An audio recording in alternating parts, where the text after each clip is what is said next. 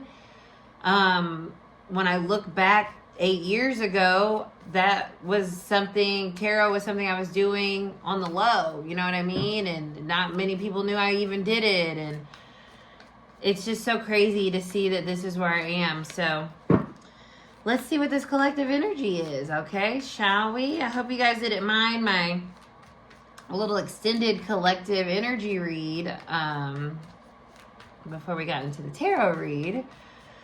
And also, with that being said, let me know. Let me know if you guys, what you like, what you don't. I would say we have a solid 25 watchers. You know what I'm saying? We're going to get it up. We ain't worried about it. We ain't never scared over here. All right, let's see. What is the collective energy around this first portion of Venus retrograde in Aries?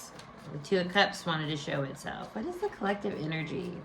Through my spiritual lens. And as usual, and as always, take what comes up for me and put it through your spiritual lens, right? Because we're empowering each other's intuition here. I am not omniscient.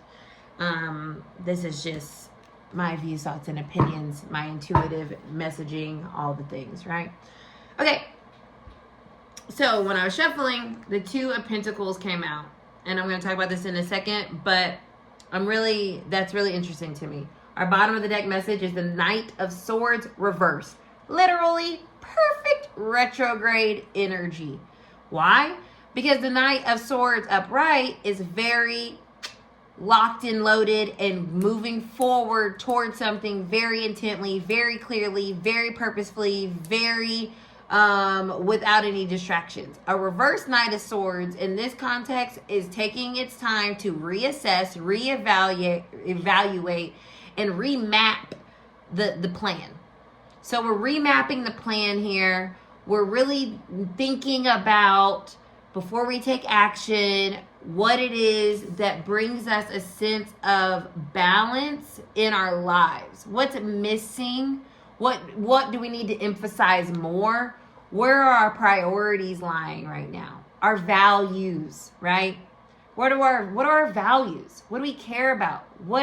How are we looking and assessing our everyday and where we're putting our energy and our effort and our time and our resources, our money, right? Pentacle energy is really about, okay, is it worth it for me to fill in the blank? So with the Two of Pentacles, we're being asked to find some balance in our lives in reference to this Venus energy, with making sure that we are balancing the things that we care about, that we value, and we're not putting them off to the side or waiting to get to it. It's like, no, now it's time to start to bring it into the fold and start to reevaluate the priority, that like the level of priority we're giving to things that we actually care about and value at this moment in our lives.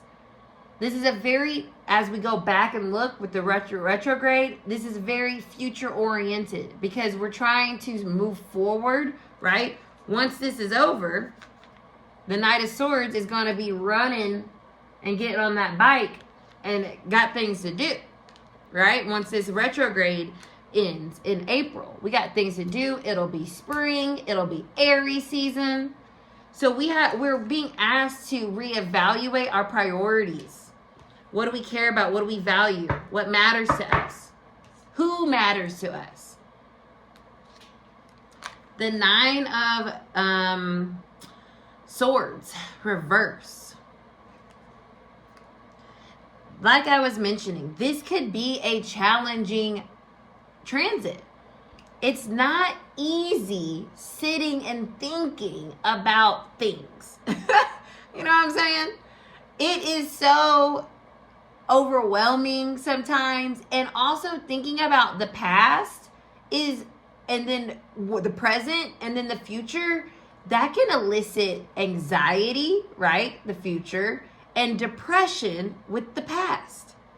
So we're having to like really harness our past and our future energy in this present moment and look at them both, because we need to understand from the past what didn't work, what didn't happen, or what we did like and we want more of, and in the future how to get that, and presently what actions to take. You know what I'm saying? So that creates a lot of mental stress, and it can feel overwhelming. It can feel uncomfortable, and it can be loud, right? And it's too loud. So this is a very, I think, interesting time, because in order to figure out how to prioritize things in our life, we have to look at all the things in our life, and that in itself can cause some anxiety as well as some depression when we think about all the things that we no longer have or what no longer works. So give yourself some grace. You know, Venus is debilitated in Aries, right? But that's even more of a reason to remember to nurture and care for yourself as we navigate this transit, because we can't get too caught up in the assessing and the accounting that we are feeling. Three of Swords, brokenhearted. We're in this grief energy. We're disappointed, right?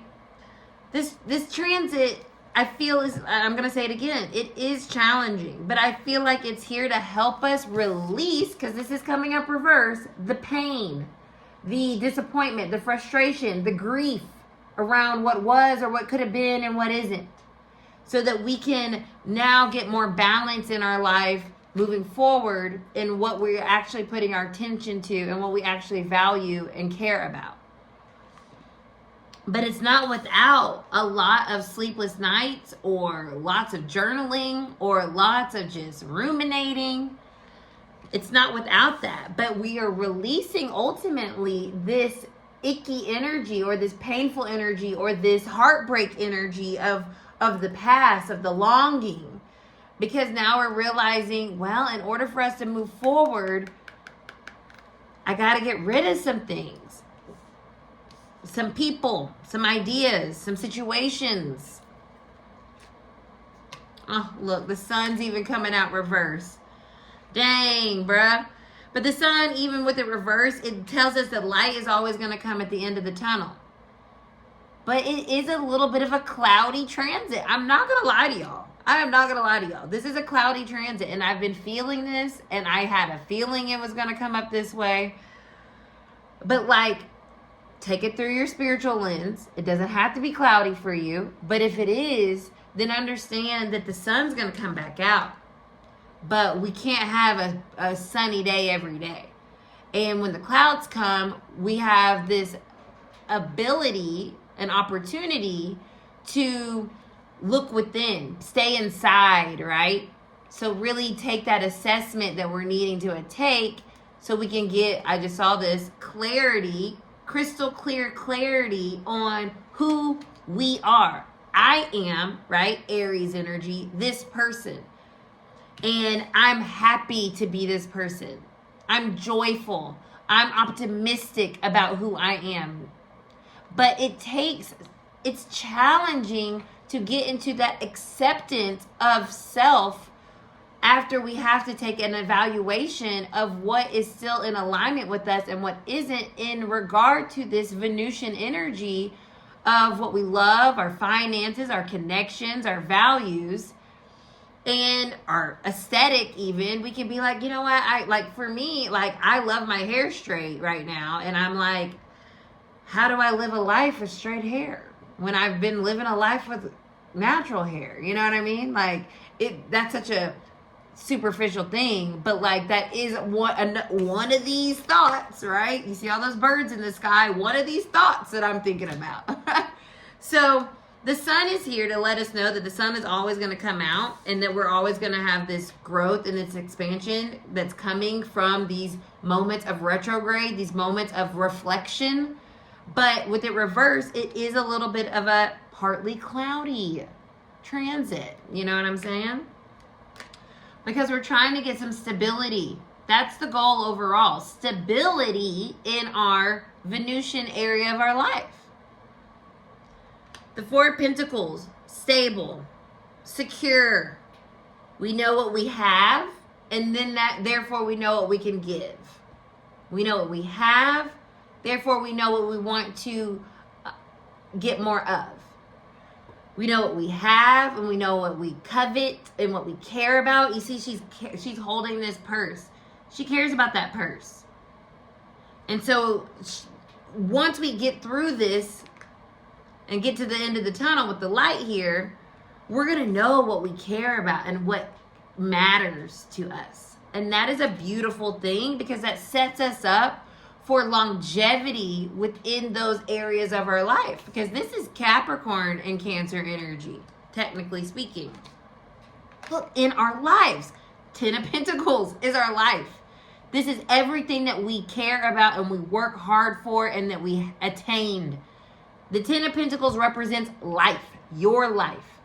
So this transit is very personal and is very reflective of your life. And there is a past and a present and a future. And we're being asked in this present moment to start to evaluate our past connections, partnerships, relationships, values, fill in the blank, Venusian themed things.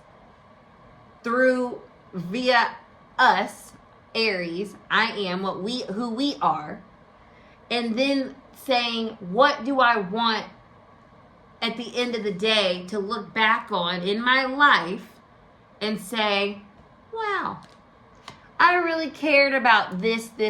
I really put my energy and effort into these connections and this relationship and this career and this platform or whatever it is, because I valued that. And it reflects who I am.